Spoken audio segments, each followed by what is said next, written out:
Λίγα λόγια για τη θεραπεία μετασχηματισμού. Τι είναι η θεραπεία μετασχηματισμού? Έχει τις ρίζες της στην ψυχολογία και φτάνει μέχρι τις ρίζες του πνεύματος. Πιστεύουμε ότι το σώμα δεν είναι μόνο σώμα, αλλά είναι ο υπηρέτης της ψυχής και είναι φτιαγμένο με πολλές φυσικές δημιουργικές ενέργειες. Έτσι λοιπόν, ο άνθρωπος που πιστεύει ότι είναι θύμα καταστάσεων ή εξουσιάζεται, τον στηρίζουμε να ξαναπιστέψει στον εαυτό του, σε αυτές τις φυσικές του δημιουργικές ενέργειες.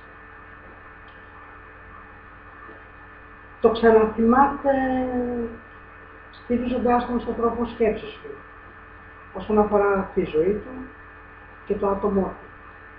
Ξαναθυμάται και αισθάνεται αισθήματα τα οποία έχει αισθανθεί πολύ μικρός, από τις πρώτες στιγμές φορές της ζωής του, φόβο, λύπη, απόρριψη, με αποτέλεσμα να κλείσει την καρδιά του προς την αγάπη και τη ζωή του.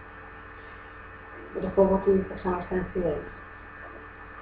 Δεν μιλάω για ενοχές, μιλάω για υπευθυνότητα των σκέψεών μας και της ζωής μας. Μιλάμε για το κέντρο της ζωής μας, την ψυχή. Το κέντρο της ζωής μας, την καρδιά, που κανένας χειρουργός δεν μπορεί να τη βρει. Έτσι λοιπόν, ακολουθώντας, όχι εμένα, όχι κάποιον άλλον, απλά τον ένα και μοναδικό δρόμο της καρδιάς σου, της αγάπης προς τον εαυτό σου, αποκτάς την εξουσία και την κυριαρχία της ζωής σου. Όποιος λοιπόν θέλει να είναι ο κυρίαρχος της ζωής του, χωρίς να παίζει το θύμα, καλωσορίζεται στη θεραπεία μετασχηματισμού.